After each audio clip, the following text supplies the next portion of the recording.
Good morning, Malta and Gozo, and welcome to another edition of Lovin Daily. I'm your host today, Christian Bergin, joined today by Tim. Hi, Tim. I'm not bad. Good long weekend. Today's program, we're going to feature Neela Juice. We've got an interview with Neela Juice, so watch till the end. We'll get to know all about his training session in Gozo and how that went, and his big swim at the end of this month. But these are the headlines for today. So Malta has found 0 new cases of COVID as bars and casini reopen. A planning consultant has challenged MEP Roberta Metzola's Green Manifesto. Alan Daydoun has resigned from what he calls a toothless environment authority. Facebook has decimated print and TV news in Malta, according to a survey. We'll talk about that as well. And the Maltese swimmer Sasha Gatt has smashed her national record at the Summer Olympic qualifier.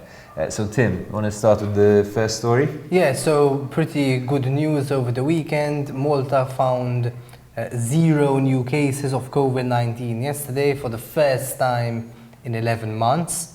This despite restrictions being slowly eased, and you know there seems to be a sense of cautious optimism in the air. There hasn't been any deaths related to the virus in around 2 weeks. The vaccinations they are proceeding at an extremely fast rate, although there is still some caution in the air because of memories of what happened last summer. However, the fact that there's the vaccine now should mean that we're well on the way. Hopefully it does mean that we're well on the way towards a return to full normality. And in fact, there are aspects of the restrictions which are now being challenged. In specifically the way countries are added and removed to the red list and the amber list. Over the past few days, people in the Serbian and Macedonian communities have questioned why their countries have been left out of the amber list, which means you can't travel, which means flights are actually banned between the two countries, even though their COVID-19 numbers are way lower than some countries which are on the amber list. And they're wondering whether this is some kind of discrimination because of where they're from. I think they make a very valid point. I mean, Malta hasn't updated its travel list since the end of April. And let's not forget that there are human beings at the end of the day who have been torn away from their families and haven't been able to see them for a year and a half. People who work here, and yeah, they've been blocked, and there doesn't seem to be any scientific reasons as to why these countries have been blocked. So that's would probably be the next thing to address. And we know what that feels like, right? Like when the UK doesn't put Malta on its green list. So we'll wait to see a bit about how things develop over there as well. So our next story, planning consultant Robert Musumeci has called out Roberta Metsola, the nationalist MEP, after she proposed a green manifesto, what's being described as a green manifesto on Facebook. She talked about not repeating the same mistakes that Malta made and repeating them in Gozo. She talked about not chopping down trees, not tearing down houses and maybe renovating them instead, not filling Malta with construction waste. But Robert Musumeci has highlighted the elephant in the room when it comes to planning, and has asked her whether she thinks that people should not be allowed to build on their properties if that creates a blank party wall. And he's saying that this is something that, the local plan of 2006 means that people can develop their land as long as it falls within those local plans. But there's been some discussion about whether that should be restricted, whether the government should change these plans, for example, and whether people should not be able to build a higher building in a street unless the rest of the street also decides to build. This is one of the issues that is being brought up. The Environment Minister has already brought that up and claimed that Malta may lose billions in compensation if it decides to restrict planning in this way. The Prime Minister has also said his hands are tied with the local plan when it comes to the Hondo Rumin development.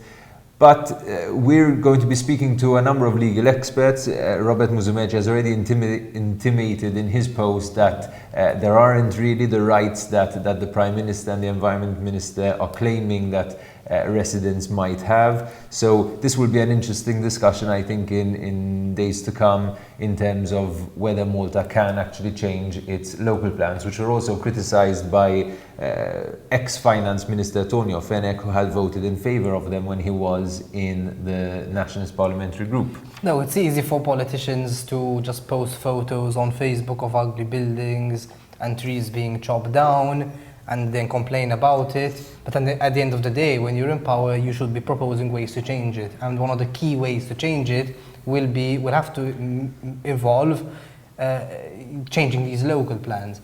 And the reality is that when you change the local plans, you're going to frustrate quite a lot of people, potential voters, who will suddenly lose their right to develop their properties, and that could be costly in terms of votes. And that I strongly suspect, is the reason that no politician, no major politician at least, is actually proposing a change in the local plans. But then at the end of the day, if we really want the country to take a new path away from these ugly buildings that are coming back, like, we have to address this. It's useless just complaining without actually proposing anything. And that brings us to our next story, which concerns the Environment Authority this time, which was set up a few years ago to make sure that developments and to make sure the environment really is kept as a priority in government policy. However, Alan Day-Doon, who was the representative of green NGOs on the board, suddenly resigned over the weekend in protest at how toothless he said the authority is. And as an example, he cited how ERA had been forced by the Planning Authority and Infrastructure Malta to approve a permit for roadworks in Comino, out of all places, a few weeks after it had stopped the works itself due to environmental damage. And it's one example of many of where ERA has been completely weak and ineffective. And it's unfortunate that a man like Alan Day-Doon, who does care about the environment, who truly cares about it, I think, from what I know of him, had to resign. But sometimes it's the only way to make your voice heard and really spur change. I think it becomes clearer every day that something quite radical needs to change in terms of our planning and environment protection. But talking about change, our next story is about the change in news consumption habits of the Maltese. So, as you may know, there was a State of the Nation survey carried out and discussed over the weekend, and we analysed what it said about media consumption. So here are some interesting facts. Only 3% of people said their preferred news source is newspapers, 58% said TV, and a whopping 72.4% said Facebook. Facebook in terms of getting their online news portal links from the Facebook feed, and 42% said directly to online portals. But what's interesting, I think, is the way this shift has taken place in terms of age groups. So 0%, not a single 16 to 25-year-old said they read newspapers, only 2% said they watch TV news, and that's compared with 98% of youths who get their news from Facebook. And on the other hand, the older you are, the more likely you are to get your news from the TV. So 94.9% of 66 plus year olds watch TV news. Interestingly as well, the elderly are the least pleased with their news, in the sense that they feel that it is not as relevant to their lives as they would want it to be. So maybe that's a reflection as well of our TV sector and whether it is actually reflecting the news priorities of the Maltese as opposed to the news priorities of the two big political parties. But Tim, you wrote this article, you analysed the study. What does this tell you, and is there anything else that you think is worth pointing out? Yeah, so I mean, first of all, the nation is very clued in. So as in even the youths, many people say, young people don't follow the news at all. The survey said no, that's not true. They don't watch TV. And they don't read the news, and they don't read newspapers, but they do read the news through articles that appear on their social media feeds. And a couple of points. So the landscape of media consumption has clearly changed. It's now in the hands mainly of tech giants who, and the algorithms that control what you can and cannot see on your feeds, which, it's not really spoken about that much in Malta, but it is elsewhere, especially in America. And in fact, Facebook is now even planning to regulate the way politicians, the content politicians can and cannot post, and to make sure that it's accurate, which will be a huge can of worms for sure, which will hit Malta as well. And secondly, the fact that newspapers and TV seem to be dying out, specifically newspapers. No youth says they read them. Only thousands of people in Malta are even read the press, which kind of makes sense, because if why would you buy a newspaper if everything is available on your phone anyway? And TV as well is something that the youths are moving away from, which in Malta's case is probably good, seeing as the political parties control the TV landscape entirely. But moving on to our last story. So Maltese swimmer, 15-year-old Maltese swimmer Sasha Gutt has broken her own national record at the Summer Olympic qualifiers over the weekend. So her previous record that she had set herself was of 4 minutes 18 seconds, 4 minutes 23 seconds, sorry, and she broke it at 4 minutes and 18 seconds, as she intends to qualify for the Olympic Games in Tokyo next month. Now it will probably pale into comparison with what we're about to see next, but still it's great to see Maltese athletes succeeding in their sport, especially someone so young, 15 years old, and already breaking records like this. So perhaps the next Neela Juice has been born. So taking us to our interview with Neela Juice, we're just going to watch a short clip when we met him last before his big Gozo training warm-up session, and now we'll be speaking to him about his plans for the end of the month, when he's going to be breaking another record, swimming from Tunisia to Sicily. So join us in a few seconds and we'll be meeting Neela Juice. I have about 6 weeks of training left, but in these last 6 to 8 weeks it's where 60-70% of the training is done.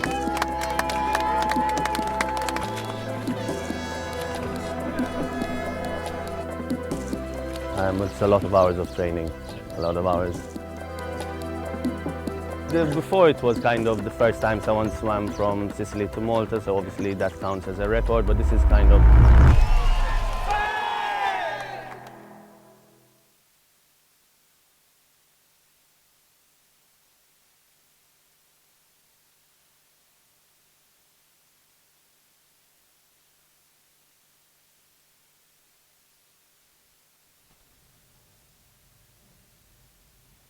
Welcome back. So that was the last time I met Neela Juice, just before he set up on his warm-up swim around Gozo, and he's joining us again today on Lovin Daily. Neil, how was Gozo? It was intense, but really we learned a lot of preventional methods that we're going to really include in the swim. So, for example, there was, as you probably most of you know, that it was an issue of me getting cold. So just to recap with viewers, you were meant to swim 3 laps in 3 days around Gozo, right? You swam the first one, and you said, what happened at that point? I swam the first one, and the weather wasn't favorable already. I knew the cold was going to be an issue because it's still a bit early to be doing that amount of hours in the water. Then I went to rest for 10 hours, which felt like 6 hours, because by the time I got out of the sea and got to the house and ate and actually had time to rest and get up to be there an hour before the start of the next swim. It's short, the 10 hours passed quickly. Managed to do the second lap, but halfway through the team kind of advised me that, listen, the weather's going to keep getting worse, so we have a few options, and the options that I chose was to avoid the weather getting worse, because it was going to be force 5 winds, headwind into me, so that would be kind of really hard to do. So I kind of decided that I'll have 1 hour break after the second swim.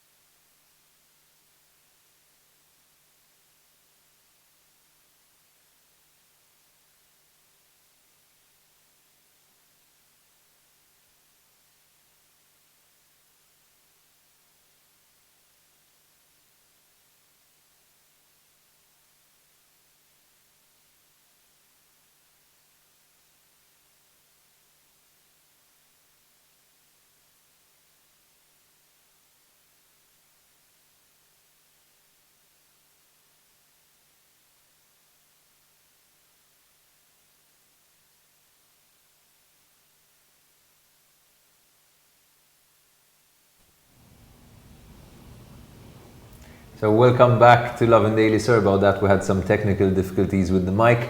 But as we said, we're back here with Neela Juice, who's finished his, who's planning to complete a crazy record swim at the end of this month. And as we know, you were attempting to, as a warm-up swimmer, do 3 laps in 3 days around Gozo, right? Your first one went off without a hitch, right? And then what happened then?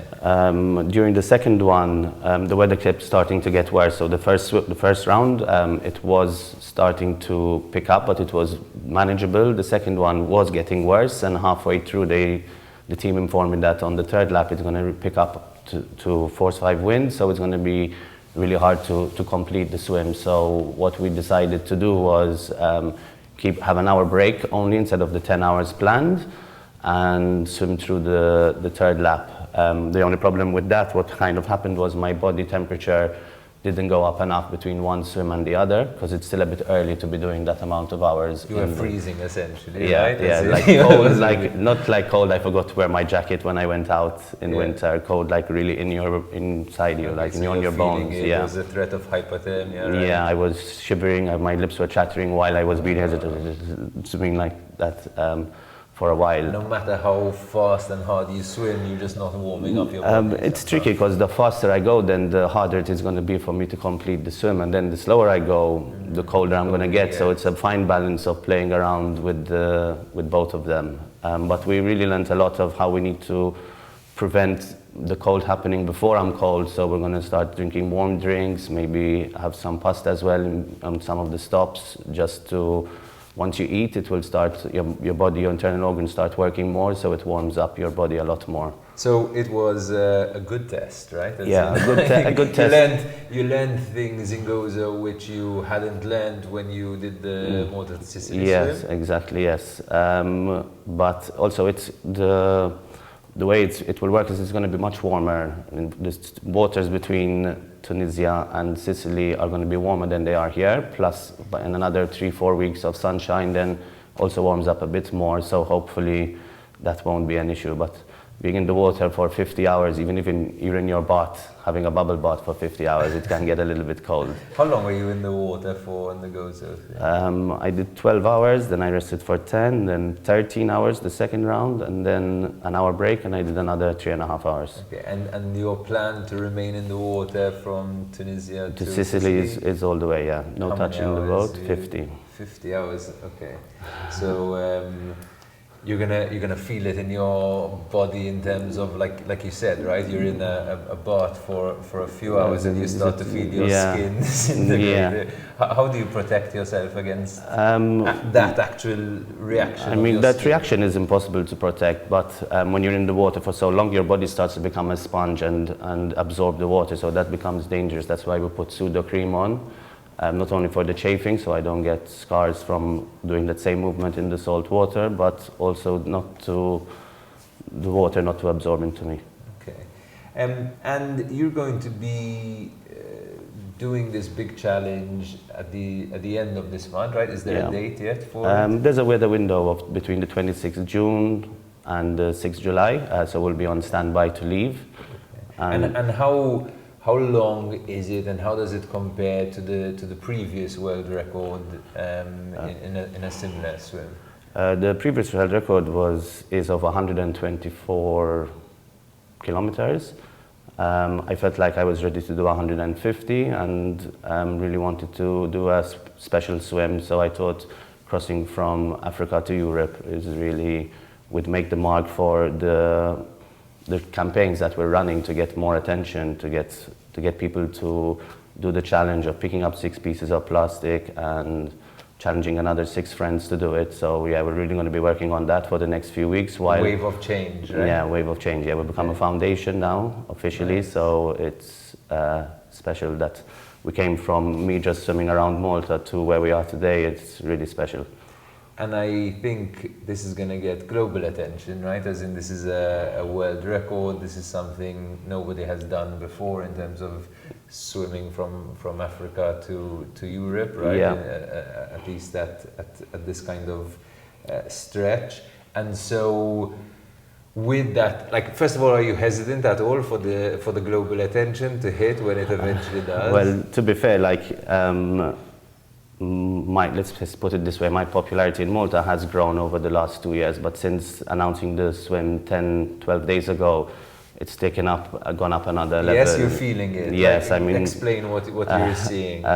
Even driving around my car, people hooting and shouting good luck out of their window, stopping for people across the zebra crossing, and he's like, oh, I'm a fan, and speaking to me while he's crossing the road. So yeah, a lot of attention, and I really want to push it towards inspiring people to care for the environment more. Yeah, you still seem very chill about the attention though, right? Yeah, getting used to it. Yeah. And tell us a bit about your team. Obviously, you're going to have 50 hours swimming straight, then you're going to need certain people to be doing shifts as well, right? And what kind of team do you have? Who will that be on board? Basically, the way it works is I need a team to do everything for me, so all I need to do is swim and make sure that I can do it in a safe way as well. So we have observers, so there'll be 2 observers to watch every stroke I do and record everything. So they need to write within every half an hour how many strokes I do every minute. And these are to make sure that you are actually breaking the world record. Yes, exactly. Right? I'm not touching the boat. Yeah, not touching the boat. And they need to check the sea temperature every half an hour, the air temperature. There are 2 because they replace each other. Yeah, they replace each other. While one of them sleeps as you're still swimming. Exactly. And then there's a team of 3 doctors, so if anything really happens, they can even perform an operation or something like that, because we are in the middle of the ocean. So if something happens, it's going to take a while for us to be able to get to land, and then another while to get to a hospital. Okay, so you're going to have a sort of hospital on the boat ready to take care of you if anything happens. And then there is the people who drive the rib next to me. There'll be 3 drivers, because it gets super intense, especially if there's a current coming to me at night. All I have is a glow stick on me, so they have to be really careful of how close they are and how far they are.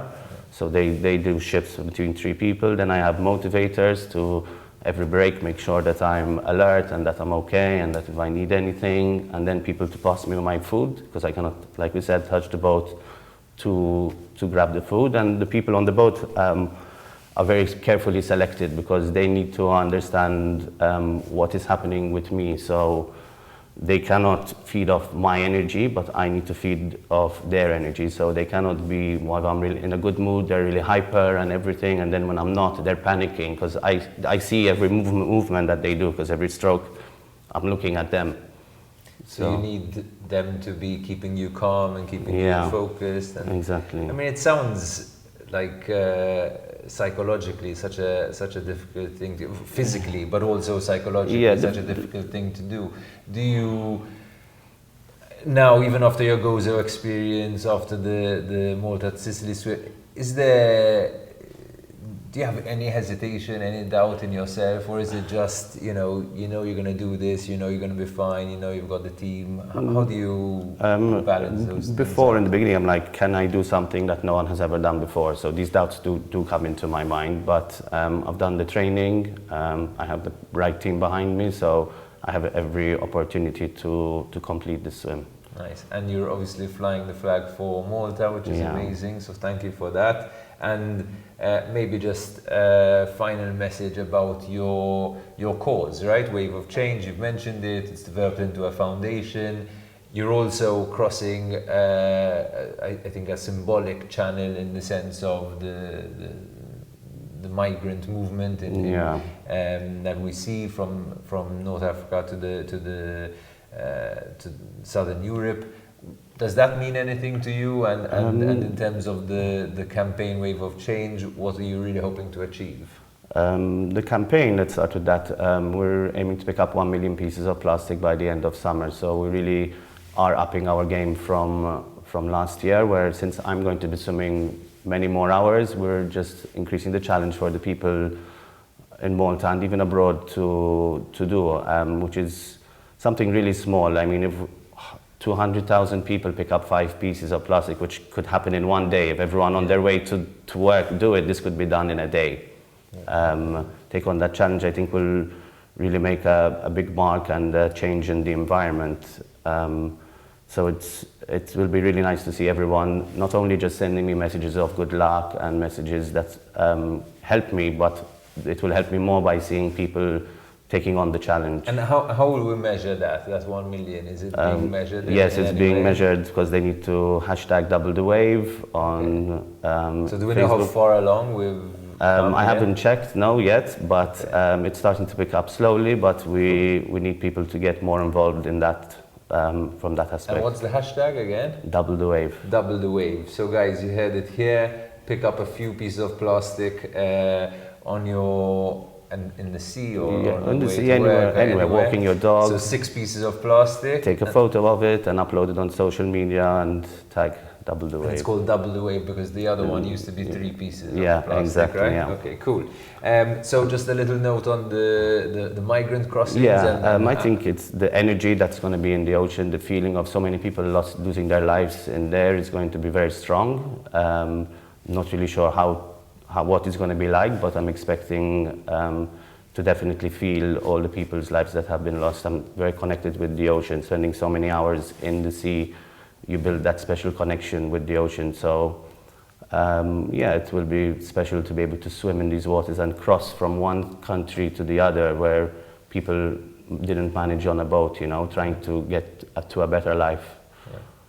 Thank you very much for that, Neil. Good luck for you. the end of this month. We know you're gonna smash it. So, and again, guys, don't forget to work on double the wave, collect pieces of plastic. Let's clean things up a little bit. On that note, just a reminder to follow Lovin Malta's news digest by going online and signing up to the Lovin Digest. You get the news in your inbox every day. And with that, just have a day full of loving.